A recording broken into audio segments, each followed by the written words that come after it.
Prabhupada explained the science of chanting Hare Krishna and invited everyone to try it. We don't charge anything for this Hare Krishna mantra, he said. We are chanting everywhere, as you saw in this Ratha Yatra. Our only means is chanting Hare Krishna. And these thousands of men are following simply by chanting Hare Krishna mantra. So you can understand what is the potency of this Hare Krishna mantra. We did not pay you ladies and gentlemen anything to follow us, but we simply chant Hare Krishna. So it is very potent. You will never feel tired chanting Hare Krishna. You see, practically, you can go on chanting 24 hours. You will never feel tired. Therefore, it is said, Golokara Pramadana. This chanting vibration is coming from the spiritual world. Srila Prabhupada talked about the inner meaning of Ratha Yatra. Radharani's meeting Krishna at Kurukshetra and trying to bring him back to Vrindavan. It is a very ecstatic feeling, he said. Those who are advanced devotees, they can enjoy. Concluding his address, he invited everyone to look at the Krishna conscious literature and try to understand it. The devotees had prepared 1,200 pounds of kalva and large quantities of vegetables, sweets, and fruit punch, which they efficiently served to the crowd. Prabhupada was satisfied with everything and returned to his house while the devotees continued until sunset, feasting, chanting, and hosting thousands of festival goers. Srila Prabhupada ki. Om Namo Bhagavate Vasudevaya. Om Namo Bhagavate Vasudevaya. Om Namo Bhagavate Vasudevaya. Om Namo Bhagavate Vasudevaya. Om Namo Bhagavate Vasudevaya. Om Namo Bhagavate Vasudevaya. Reading from Srimad Bhagavatam, Canto 5, Chapter 5, and Text 32. So the prose verse. So I guess I'll just go myself. Yahi Vavasa Bhagavan Lokam Imam Yogasya Tha Pratipam Vivachakshanastat Pratigriya Karma Shitam iti pratam jagaram astita shayana eva shanti vibhakti vedaktya tam mehati hadati sma cheta cheshtana ucharita adhi Adig, Hodesha. Okay, word for word.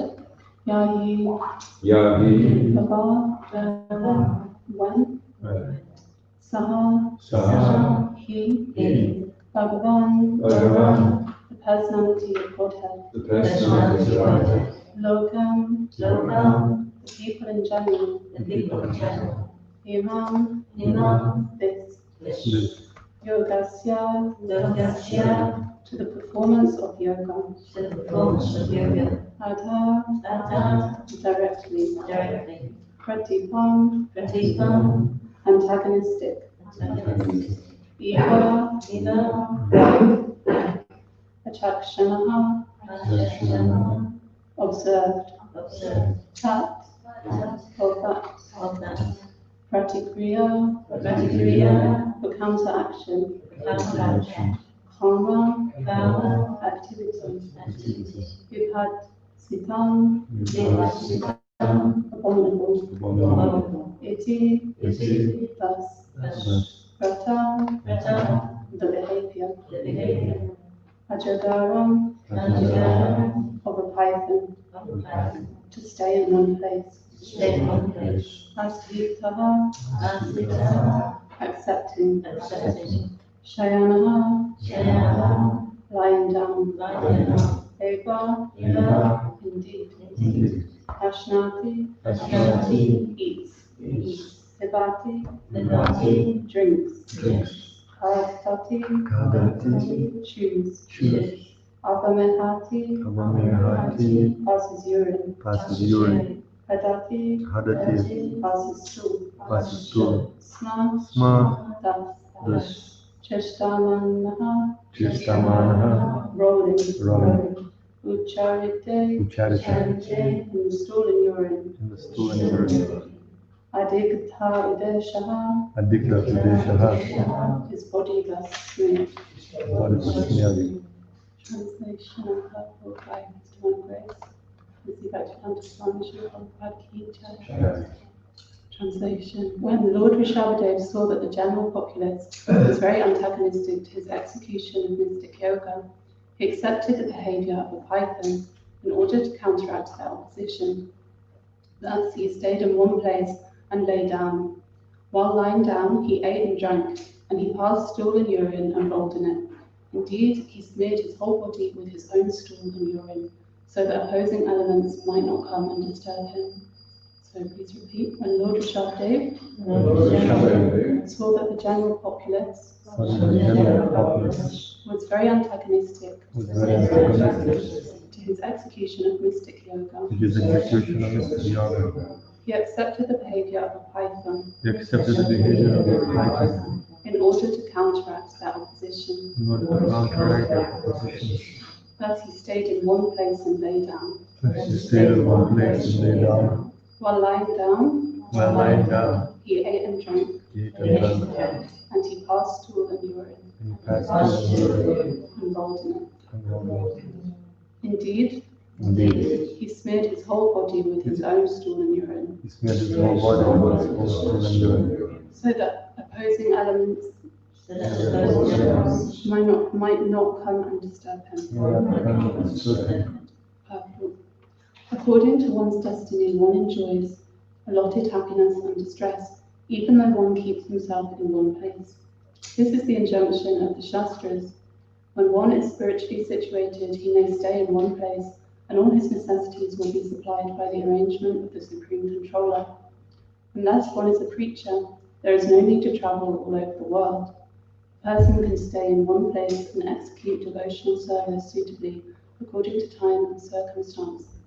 When Rishabhadev saw that he was simply being disturbed by traveling throughout the world, he decided to lie down in one place like a python.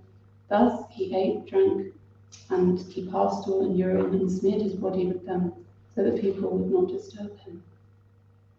Om Jnana Tinmirandasya Jnanjana Shalakaya Chakshuromilitam Yena Tasmai Shri Gurave Namaha Shri Chaitanya Manopishtam Stapitam Yena Bhutale Sayarupa Kadamayam Dadati Swapadantikam Vandeham Shri Guru Shri Yudhapada Kamalam Shri Guru Vaishnavamscha, Shri Rupam Sarvajatam, Sadhana Raghunatam Tam Sajivam, Sadvaitam Savadutam, Harijana Saitam Krishna Chaitanya Devam, Shri Radha Krishna Padam, Sadhana Lalita Shri Vishakam Patanscha, Hare Krishna Karuna Sindhu, Dinavamoti Kapate, Gopesha Gopika Kanta Radha Kanta Namostate, Tapta Kanchana Gaurangi, Radhe Vrindavaneshwari, Vrishabhanu Sute Devi, Pranamami Devi, Moksha Kalpataruvyascha, Kripa Sindhuvirvacha, Patitanam Pavanebhyo Namo Namaha. Jai Shri Krishna Chaitanya Prabhu Nityananda Shri Advaita Gadadhara Srivasadi Gaura Bhaktivinoda Hare Krishna Krishna Krishna Hare Hare Hare Rama Rama Rama Hare Hare Namo Shivaya Krishna Prasad today Shrimati Bhaktivedanta Swami Nityamani Namaste Saraswati Devi Gauravani Pracharine Nirvishesha. Hare Krishna. First, I want to say thank you for the opportunity to speak. I feel kind of embarrassed actually because there's so many senior devotees here who are far more qualified to give the class than me, but Krishna's given me opportunity for some purification. So I hope that I can say something, even one thing helpful for everyone. Just get my notes. So the first thing that struck me about this verse actually was that it seems quite disgusting, like what he's doing. Especially, if an outside person kind of read this, they would think like, that's a really kind of immature thing to do. It reminded me of it's a story about my sister actually. My mum, if we were being naughty, she'd send us to the naughty step.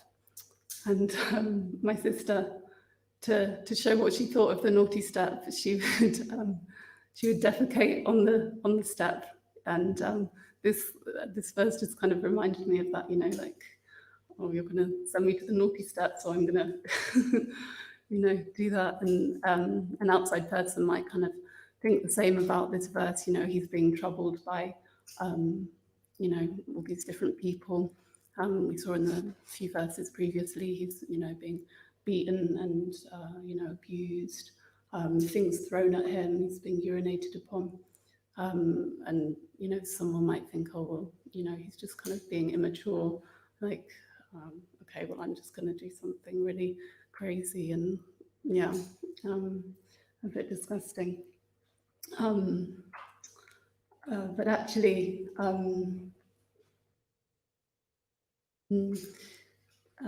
we also learn from a few verses before that Lord Rishabhadev is an avadhuta, which means that he's acting above social conventions and varnashram.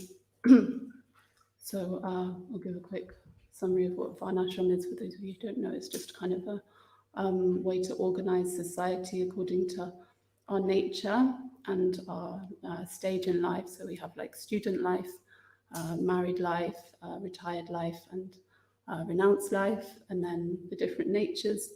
So, if someone has kind of a priestly nature, they like to perform sacrifices, give spiritual advice to people. And then there's the kshatriyas. Someone's got some leadership qualities or propensity for politics or managing. And then there's the Vaishyas, who are business-minded people. They're taking care of the cows and the land, earning, money. And then there's the labourer class. But this system is actually a material system. The idea is that we use it to advance spiritually and eventually transcend this system. And Lord Rishabhadev, he was acting on this platform, so he was above social conventions and varnashram dharma. And so it's not our place to kind of judge his activities in today's society. We can't even follow varnashram dharma. So to be able to kind of have an opinion about someone who's actually gone even beyond that, is not a place.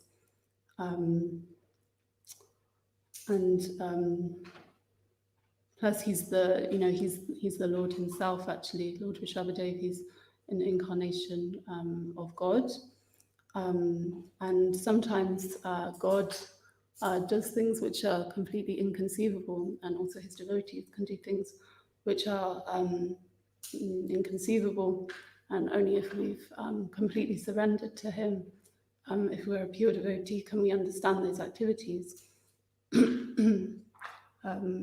There's that verse from Bhagavad Gita 4:9, where it says, for one who understands the nature, who truly understands the appearance and activities of the Lord, they will go to be with him after they leave this current body.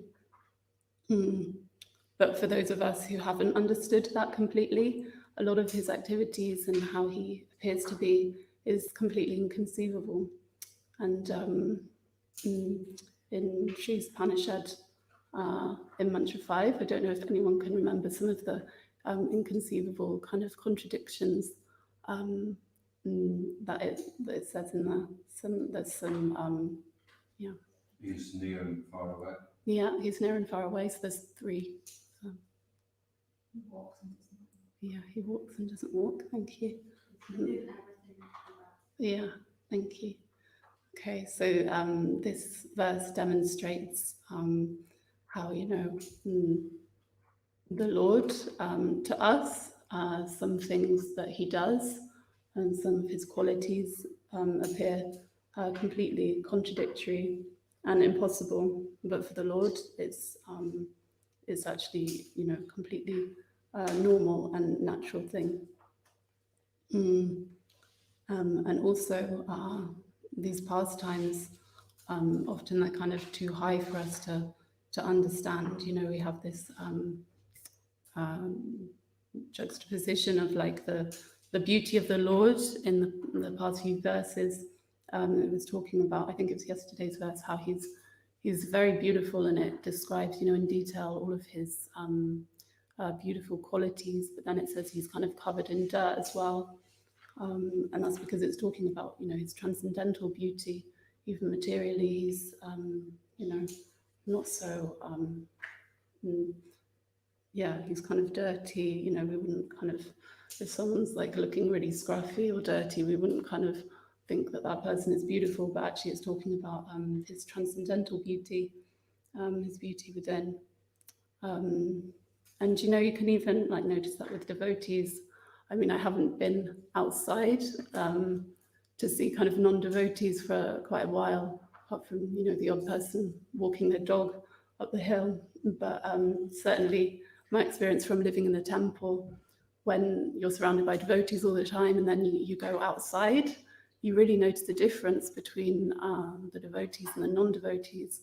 I think especially I was living in London, it's like even more pronounced. You go on the underground and people are kind of all looking down, there's no kind of communication between one another. There's no one even like with a glimmer of a smile. Whereas, in the temple, everyone's very kind of bright and effulgent because, they have this kind of inner peace because, they have knowledge of Krishna and love for Krishna. And they're endeavoring to, become more spiritual and to become close to Krishna. Whereas, on the outside world, people, don't necessarily have that kind of aim in life. So that's what the previous verse was saying, how the Lord is, there's a transcendental beauty which is kind of beyond our material conceptions of beauty. And then in this verse, it can be shown as how the Lord's activities are also, or his devotees' activities as well, can be very inconceivable and, not what they seem at first. There's some kind of deeper meaning to them.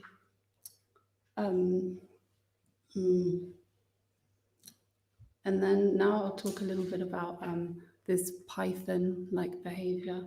So it's called ajagavriti, when somebody takes up the vow to, stay in one place and just accept whatever comes to him. If food comes, if people bring him food, then he'll take it. But if it doesn't come, then he'll starve. And this is because this behavior mimics that of a python.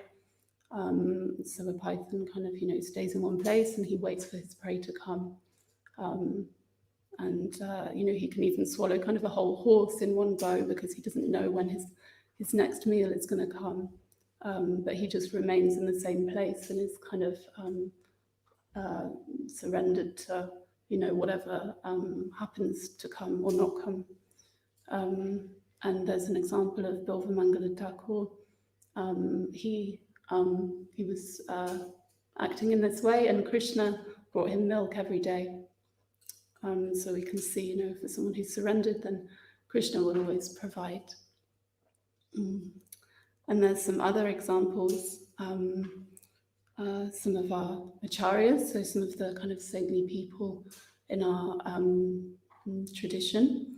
So Gaur Kishore Das Babaji, he's kind of considered the embodiment of renunciation, and so he sometimes would do similarly kind of not so tasteful things to stop people from bothering him in his in his sadhana and his spiritual practices. So like Rishabhadev, Lord Rishabhadev here is covering himself in stool and urine so that people don't bother him. Gaur Kishore Das Babaji, sometimes he would scatter fish bones around the place where he was living so that people thought that he was a fish eater and they would just, not kind of bother him. And he was so kind of averse to going anywhere actually that, was material. He just wanted to stay, in one place. There's another story that Bhaktin Saraswati, so Gaur Kishore Das Babaji, he lost his eyesight. It was very bad, and Bhaktin Saraswati Thakur offered to him, I can take you to Calcutta and see an eye specialist.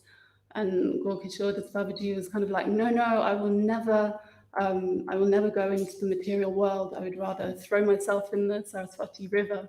He was just so absorbed in, Krishna's pastimes and, his chanting that he didn't even want to think about kind of, going to a place that was, had a materialistic kind of attitude. He rarely allowed people to serve him. He's very kind of on his own. And there was one quite wealthy person who heard about him, and he offered him, what would you like from me? He just offered some service, and and he said, this is called Kishore Das Babaji, said, I would like to have a place to stay in your toilet. There's two, I don't actually know which is some people say it was like an outhouse and others say it was like a toilet. I'm not sure actually which one is the right one, but still it was just kind of, like a rundown outhouse or a toilet, and, he could ask anything from this man. And he just wanted a place, where he could just stay and practice his chanting. So this is a good example of, someone who's completely renounced and just accepting, well, not even accepting when, very kind of prosperous things come to him. He was even kind of not taking, as much as he could have done. And there's another story from Srimad Bhagavatam about Prahlad Maharaj. And he goes to visit different sages. And he comes across one who's performing this Python, this Ajgavritti, this Python-like behavior. And this sage was very overweight, very fat. And Prahlad Maharaj was thinking, well, how could you become, so fat? You're just like staying in one place. You've got, no wealth, nothing to, buy any, nice food with. And, even the villagers kind of around where this sage was, they didn't know if they knew the man or whether he was a new person. Was he originally from the village and now he's taken up this vow? He was just completely unrecognizable. And Prabhupada explains that doesn't matter, if the man's an avadhuta, it doesn't matter, who they are or their past. So Prahlad Maharaj, he asked the man, how did you become kind of so overweight? I mean, he said it kind of politely, he followed different rules of etiquette, kind of paid his obeisances, so he bowed down before the man, and then he just kind of said, I humbly ask you, how did you become so fat? And this man was just so full of, love for the Lord that he replied to Prahlad Maharaj, oh, already, why, I'm like this, because Narayan. And he took Prahlad Maharaj's words as like a shower of nectar. And he said, because you've been so humble and kind in asking me, I'll explain it to you. And he was saying that he'd just realized the futility of material enjoyment, and that's why he'd taken up this vow. And he realized that food may or may not come.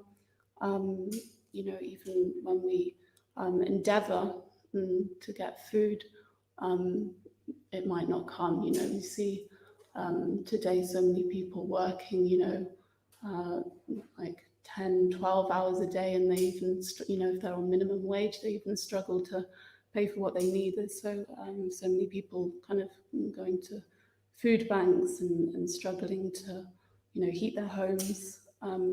So even if we kind of endeavor really hard, then there's no guarantee actually that we'll be provided with everything we need.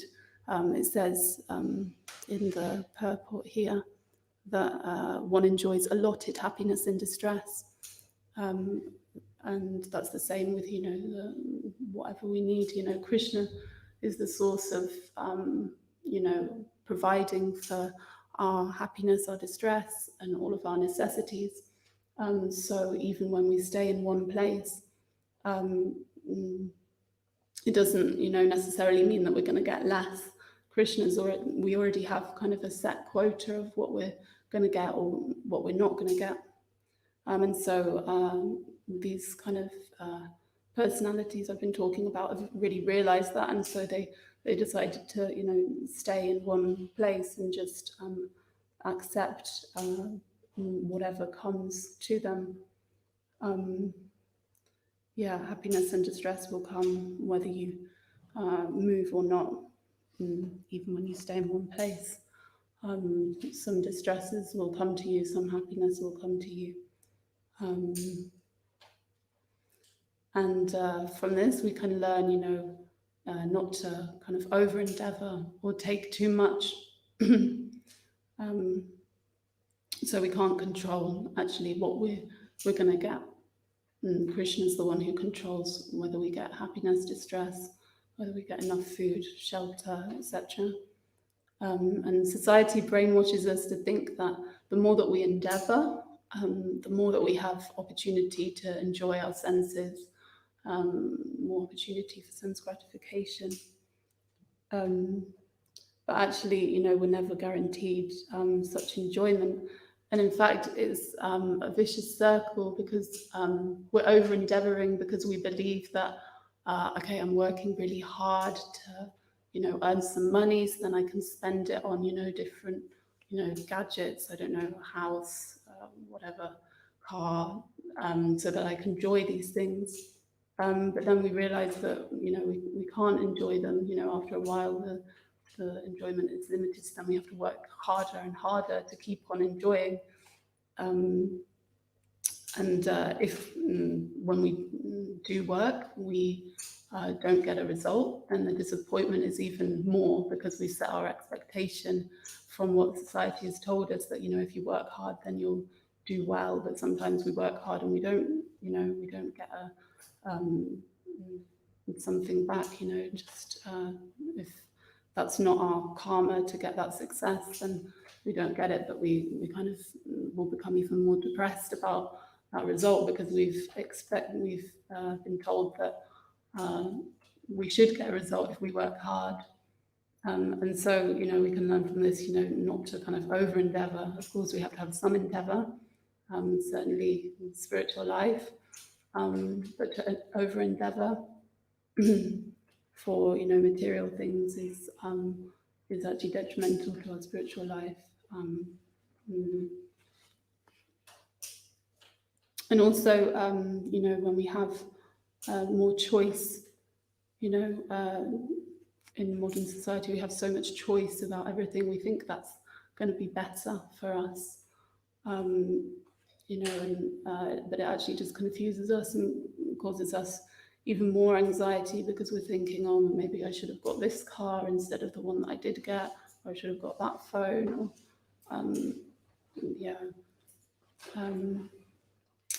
and I was listening to a class by Devamarita Maharaj.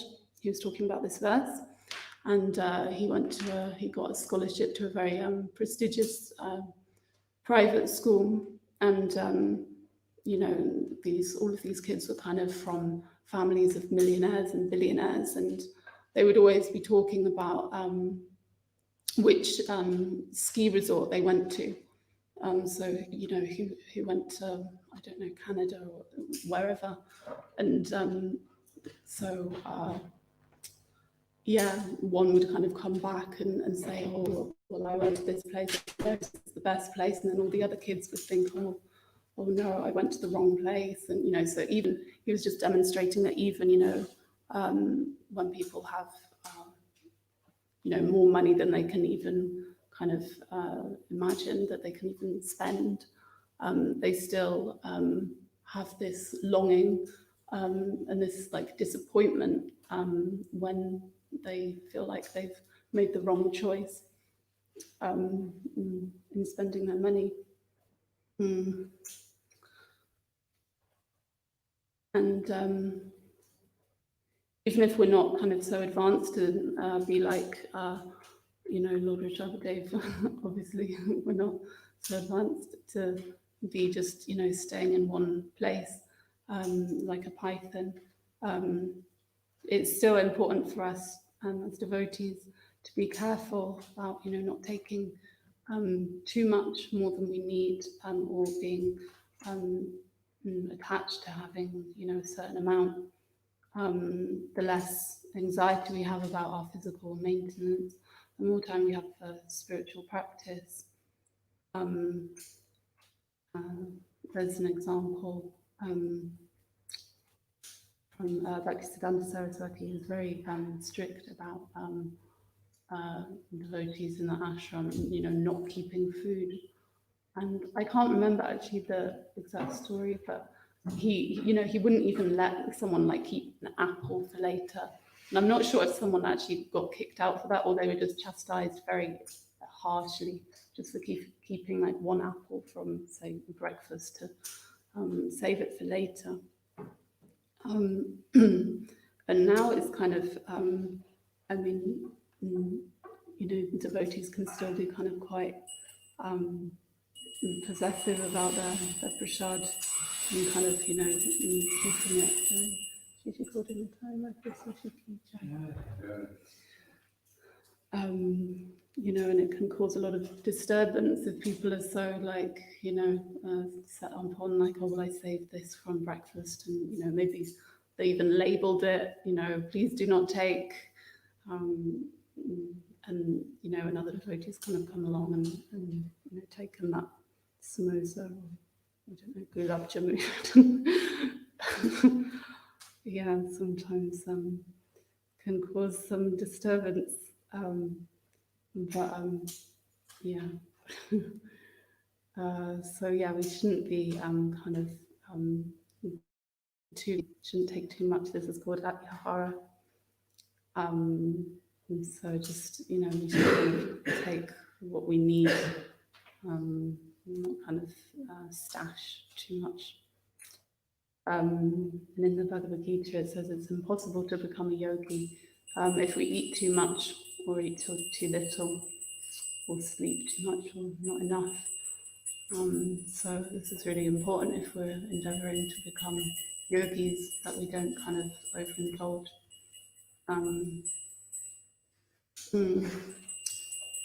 And then over-endeavouring as well, this is called prayasa. If we're over-endeavouring, it actually can show a lack of faith in Krishna, because we're not kind of trusting him to provide us with what we need. We think, I have to do everything for myself, I have to, get everything for myself. And of course, we're in this material world, we have to, make some endeavours, but at the same time, Krishna is the supreme, provider, controller, so he will, provide us. And like it says in the verse, we all have an allotted amount of, everything in this material world. So we make some endeavour and then leave Krishna to the rest. And it really kind of makes us question, how surrendered am I? Am I really trusting Krishna to give me, everything I need? Do I have anxiety about, the maintenance of my body? Do I, trust that Krishna will, provide everything?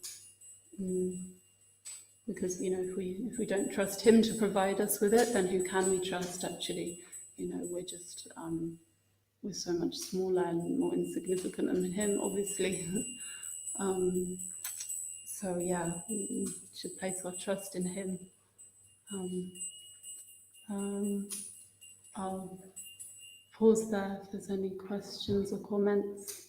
Hare Krishna, Dr. Krishna. Thank you for the nice class. Thank you for being attentive.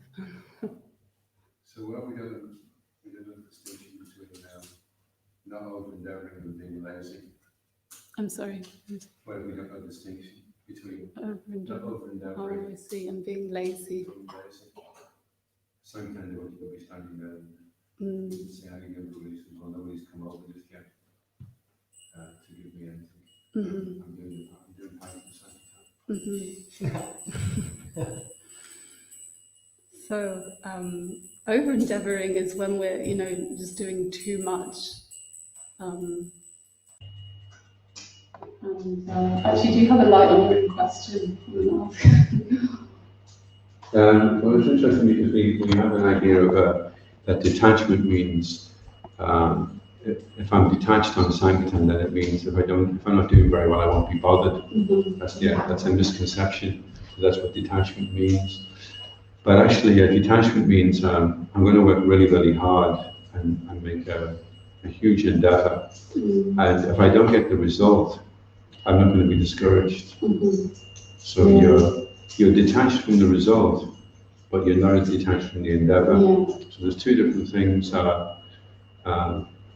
the endeavour and the result. So Krishna says there's no loss of diminution in this endeavour. He doesn't say there's no loss of diminution in the result. So if you're prepared to make a very, very full endeavour, then the result itself isn't that significant, actually. It's making that endeavour. And over-endeavouring would be that it became kind of maybe for prestige, with a lot of passion would come in. And a mode of ignorance is where it would start to damage your body, maybe damage relationships, so that it becomes tinged with ignorance and passion. Mode of goodness would be that it's sustainable. That's the thing, it's a big word these days, isn't it? Sustainable. So is your endeavor sustainable? Can you do this for the rest of your life? If you can, then you're not over endeavoring, you're rewarding goodness. Yeah, thank you very much. And I was also thinking, you know, endeavoring something like Sanktam, it's a transcendental activity. So I guess the over endeavoring is for, you know, something material. We should be careful not to over endeavor for, you know, the maintenance of our body. If it's a Sanktam, then there's no limit to like the amount of endeavor we can put in, you know, the kind of, as long as it's not, you know, as a detriment to our health, then, you know, the more preaching we can do, the better, of course. But if it's kind of, you know, we're going out of our way to just for the maintenance of our body, and it's kind of disrupting our spiritual practice, you know, we're spending so much time on just being able to feed ourselves, and we don't have time to chant our rounds, then that's an over endeavour. But you know, if we're just kind of making a steady endeavour, allowing Krishna to provide us with our kind of our quota, then that's a healthy endeavour. Just what I say, thank you for what you said there. Any other? I hate the guys' I was wondering how do we know it's a quota? How do we know something's a quota or not? That's a really good question. So the question is, how do we know what is our quota? I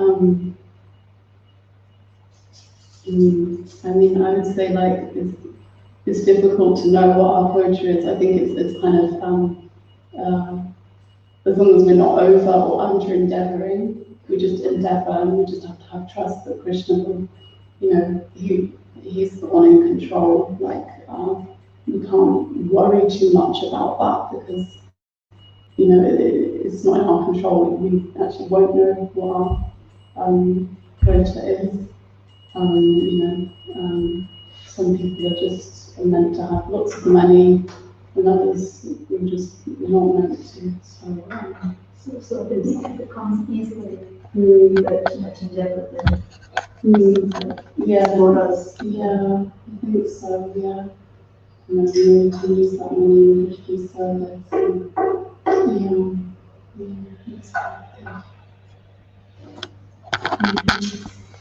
Also, living mission, if you don't go out of your way, whatever comes your way according to the ordinary course of activities, and you don't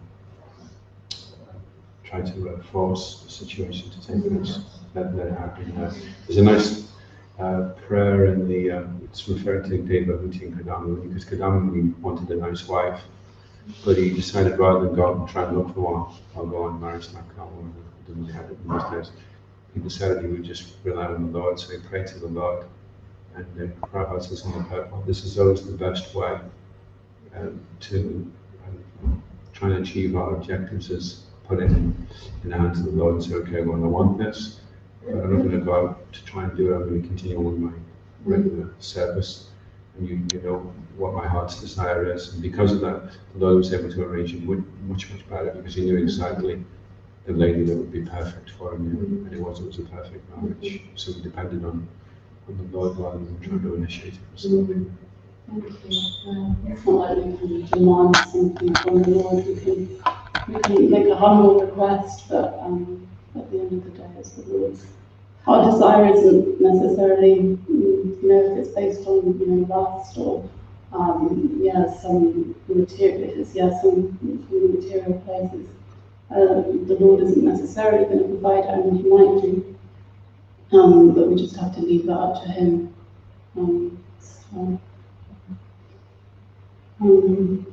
Anything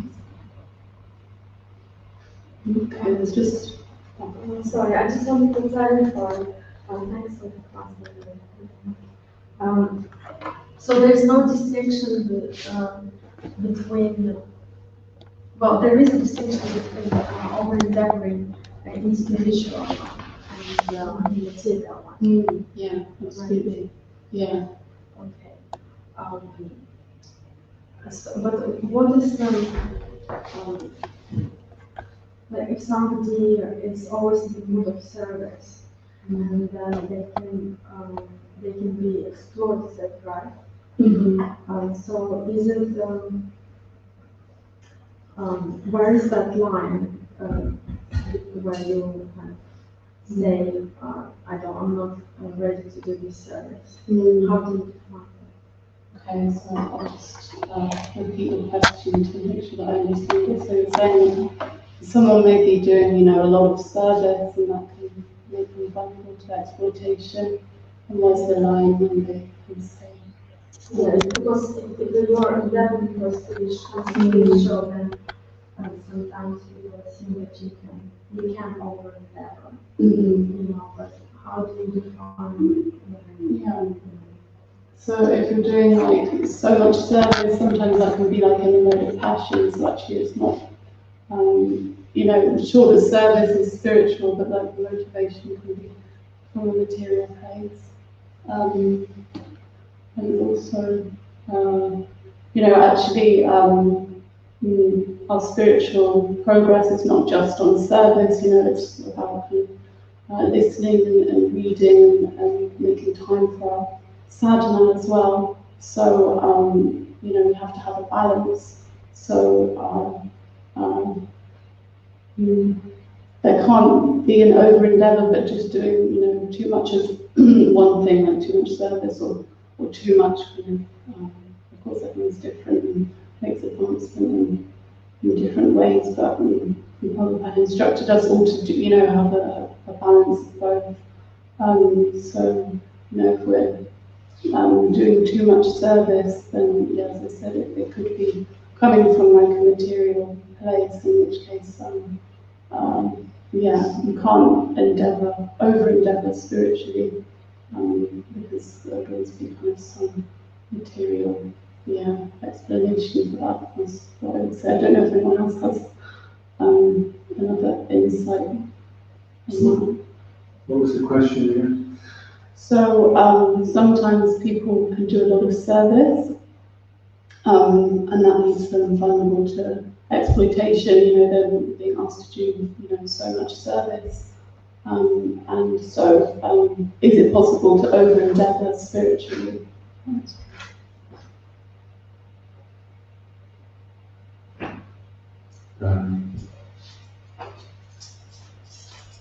If you say something spiritual, then kind of whatever it is, it's like saying, I met a bad guru, so then he's no longer. So if it's over endeavor, then it's no longer spiritual. So if it's spiritual, then it's fine. It's within the safe boundaries. It's when it goes out with what is safe, what is pleasing, that then it starts to go from spiritual to material. It falls from that. So, and that's why we have Guru, we have Shiksha Guru, we have Diksha Guru, and they're guiding us along Karnadara Valyam, that we're like crossing an ocean, and we have to have a captain of the ship, and he's guiding us. So he's looking over as we take shelter, and then he'll say, this is too much of an endeavor now, or whatever so that needs to be there in the spiritual life, because you may not know according to your own idea, and you may think like with Srila Prabhupada, he said, I want the books done in 2 months. And they said that's impossible. And he pushed them, and they did it. And then after they'd done it, then they were like, wow, that we didn't think. So if we go by our own idea of what we think we can do, then it may seem it's impossible. So many things may seem that it's impossible, and then we won't even try. You see, if we trust somebody and they say you can do it, and we say, okay, well, I don't think I can, but I'll do it because you said. Then it's spiritual, it's not over endeavor. You see, then your faith in your guru increases, and then you realize you can go way beyond your estimation of what you thought you could do as well. Thank you very much. So saying how actually, we can't over endeavour if it's something spiritual. If we're over endeavouring, then it has to be material. Actually, the two things can't go together. So there needs to be like a higher purpose, right? Not just like one or just maintenance. It needs to be like for preaching.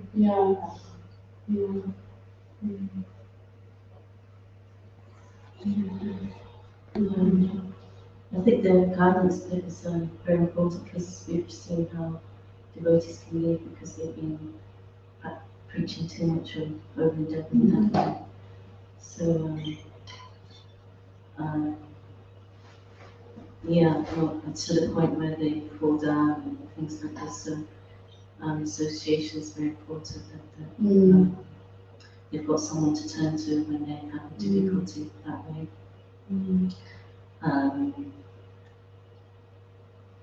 Yeah,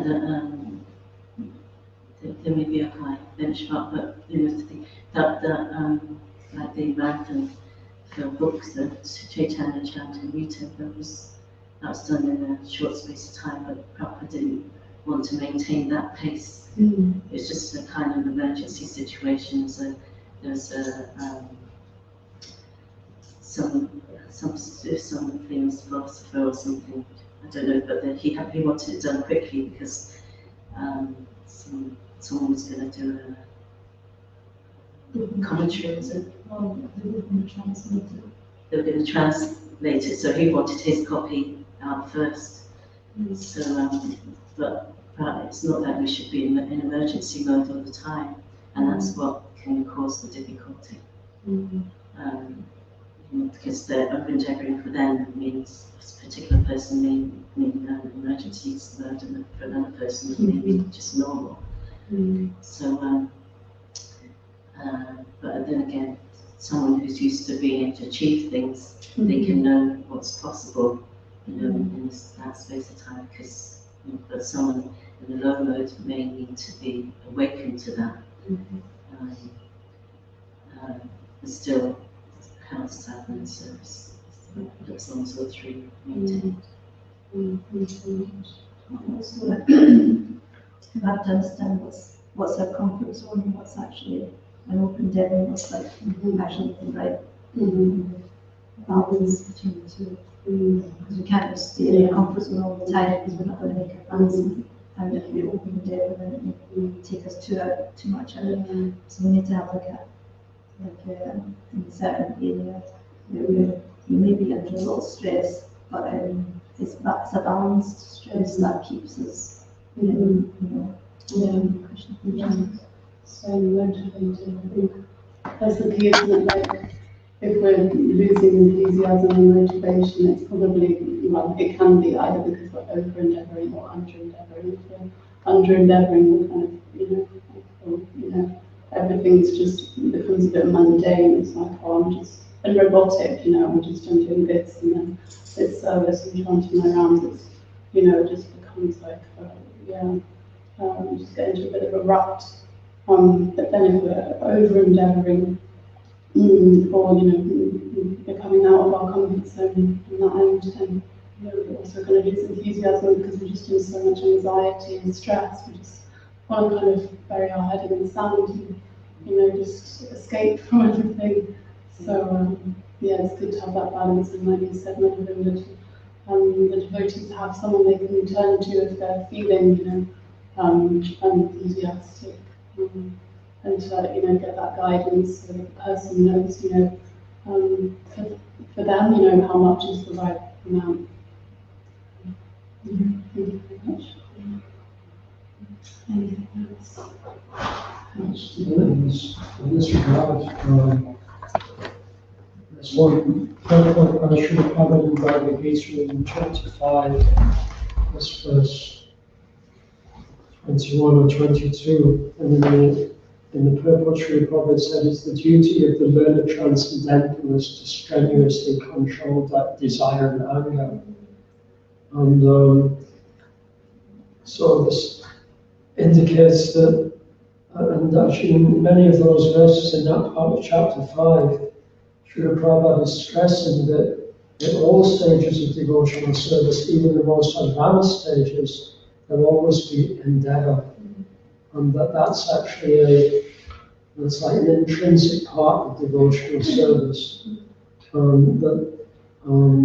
So even devotees who are bhajan and andis, and who are just in one place, from that purport would indicate that they're still making a strenuous endeavor to control their desires and to control anger. So see Srila Prabhupada, had controlled his anger, and on certain occasions, his disappointment with things that didn't go right was apparent.